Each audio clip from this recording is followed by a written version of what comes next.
Welcome to the lecture first of the Sovereign Innovator Masterclass. If you are a founder, a chief executive officer, a policymaker, or an architect of a modern digital economy, I want to start this entire series by posing a fundamental, uncomfortable operational question to you. How do you enforce a commercial contract when the state cannot help you? We operate under a massive, largely unquestioned assumption in modern macroeconomics and business theory. We assume that complex, scaled commerce absolutely requires a centralized state.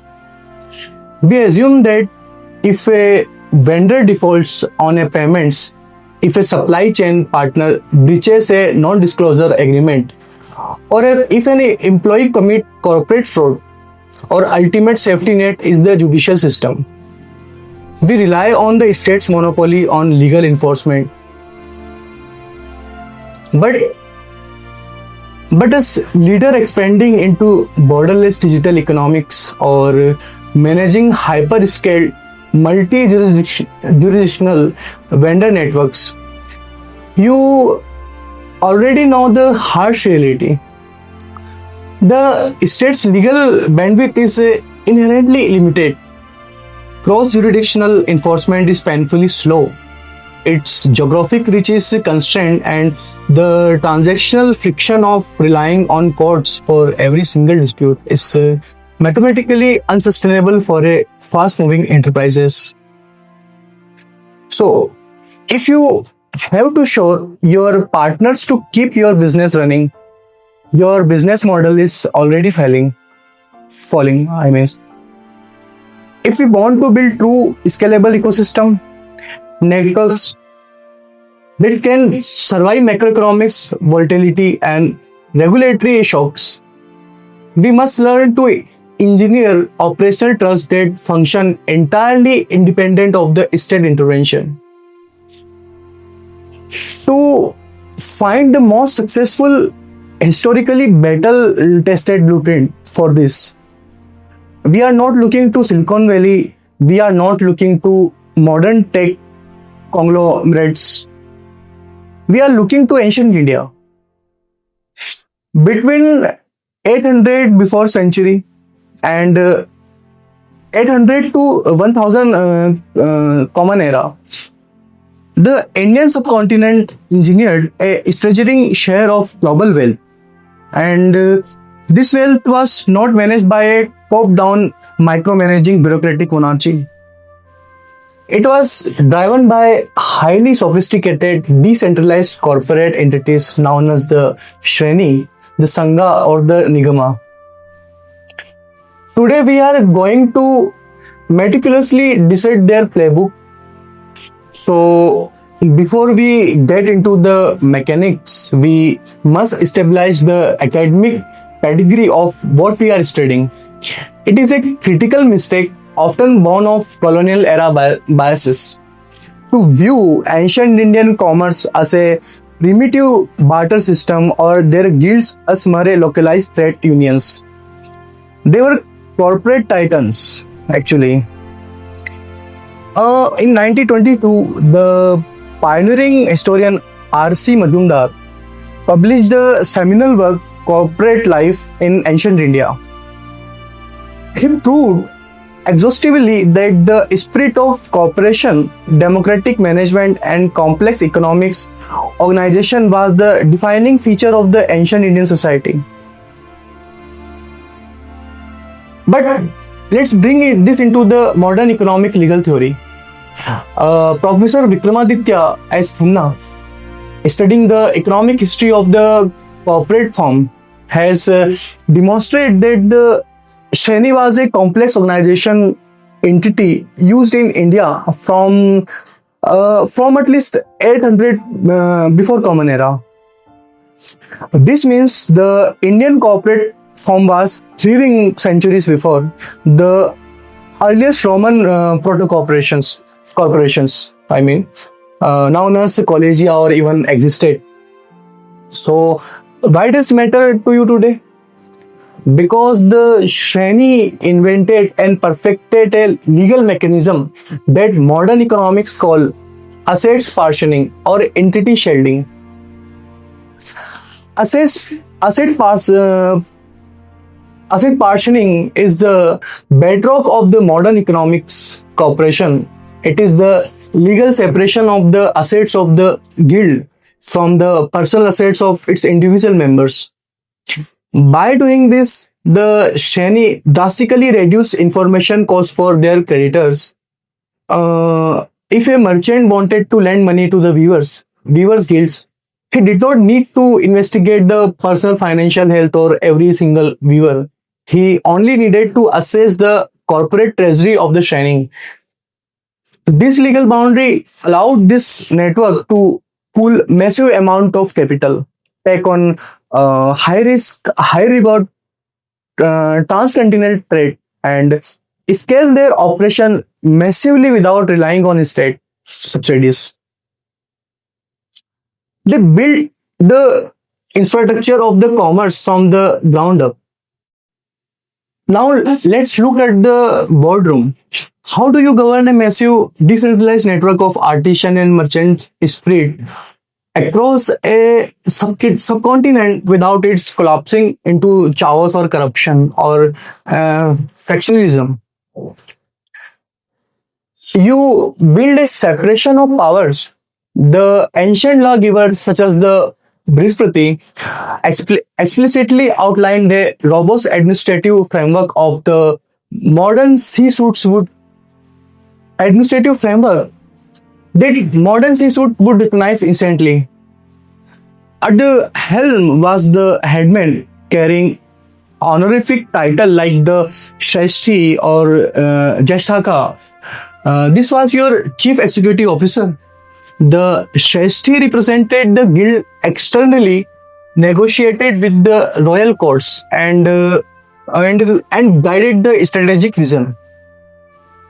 However, the Shresti did not rule as a autocrat. To mitigate what we modernly call agency cost, the risk that a CEO acts in their own self-interest rather than the shareholders. The Shresti was strictly checked by an executive board. These executive board officers were called the Karyachintaka or Samukhaitvagins. According to the text, Karyachintakas operated in the committees of 2, 3, or 5 highly qualified individuals. They handled the day-to-day administration and had to immense power to discipline members. But the brilliance of the Shreni did not stop there. To ensure absolute operational transparency and fairness, the text recommended the appointment of a Madhyastha. The Madhyastha translates literally to an impartial umpire or an independent auditor. Independent auditor. Think about this. 2000 years ago, Indian merchants realized that to build systematic trust, you cannot have the executive branch auditing its own books. You need to independent oversight. This was a completely self-contained corporate governance structure designed to protect the shareholders who were the guild members entirely in-house without ever needing to summon a royal judge. Because they mastered internal governance, the operational autonomy of the guilds became so profound that they eventually bypassed the two most scared monopolies of the sovereign state: the issuance of currency and the management of the armed forces. Let's talk about currency first. In the ancient Gandhara region, specifically excavation at Takshila, archaeologists have unearthed 3rd to 2nd century BC copper coins bearing the Brahmi legend Negama and Panchakami. These were not royal meets, but These were first currency issued directly by the joint bodies of a merchant guilds to facilitate their regional trade. They control their own monetary policy based on the immense trust the public had in their corporate brands. But what good is capital if you cannot protect it? In a time when trade routes stretched through dense forest and across desert, the king's army could not guarantee the safety of every supply chain. So the guilds built their own forces. In Kautilya's masterpiece about statecraft, the Arthashastra explicitly recognized a branch of the military known as the Shrenibala. This Shrenibala was a highly organized corporate body of troops or mercenaries maintained directly by the guilds. They were driven by a shared economic interest and the desire to protect their assets. If you are a modern CEO dealing with the supply chain vulnerabilities, recognize what the Shreni did. They internalized their security. They did not wait for the state to protect their bottom line. They were economically and physically sovereign. This brings us to the financial engine of the guild. The Shrenis operated as some of the ancient world most highly capitalized banking institution. The most powerful financial instrument they developed was the Akshayanivi. Akshayanivi, which translates as a perpetual endowment or a non-returnable permanent trust. The mechanism was brilliant and its simplicity and profound its implication. Individual merchants and even kings would deposit massive sum of capital with the guild. The guild was legally bound to keep the principal capital completely intact forever. They would invest the capital into their trade networks to generate deals. Only the interest generated could be utilized for specific philanthropic or development purposes dictated by the donor. Let me give you a concrete historical example. Consider the famous Nasik cave inscription from the early 2nd century Common Era. It records a powerful ruler, Usha Badata, deposit massive sum of money directly into the weaver guilds. Weaver guilds called Koli Kanikaya. Yes, Koli Kanikaya at Govardhana. He deposited 2000 Akshay Panas in one guild at an interest of 12% per annum or in Padika per 100 per month. He deposited another 1000 Akshay Pana in a second weaver guild at a 9% interest rate. The interest was used to perpetually fund the living expenses of the Buddhist monk. I want you pause and think about the psychological and macroeconomic trust this requires. A sovereign ruler is taking his state treasury and depositing into a private corporate trust in perpetually. Why? Because the public and the king themselves trusted the institutional longevity of the Shreni more than the trusted the dynasty's longevity of the empire itself. Empires rise and fall, kings are assassinated, but the corporate guild, bound by strict bylaws and economic incentive, endures. But we must return to our operating question. If the state is not policing these contracts, how do you prevent a guild member from committing fraud? If a weaver take the raw silk and steal it, who arrest him? The answer is Shreni Dharma, a self-legislated community enforced code of corporate conduct. When a guild formed, they drafted their own foundational rules, a constitution known as the Samvid, jurisprudential texts, particularly the Yagyavalkya Smriti, specifically codified laws regarding Samvid Vyakti Karma, which literally means the violation of the convention and compacts of the guilds. The monarchy was legally bound by texts like the Manu and Yagyavalkya to respect and enforce these internal laws. But internally, enforcements relied entirely on the game theory. It relied on the reputation as the collateral. If a member breached a contract, the Adhyaksha or Karyachintakas, the executive officers, had the power to punish them. The punishment ranged from reprimand and censure to the ultimate sanction, excommunication. In an ancient economy where your access to credit, your access to wholesale raw material, and your physical protection from the Shrenibala depended entirely on your network, excommunication was an economic death sentence. Therefore, the mathematical cost of the losing your reputation vastly outweighed the short-term profit of cheating a client. The ecosystem did not need police. It inherently decentralized bad behavior through the leveraging of reputation.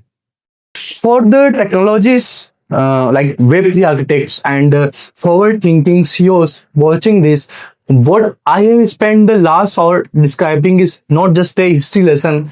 It is the exact literal architecture blueprint for the modern decentralized autonomous organization. Yes, and this decentralized network economics also. Let's map them perfectly.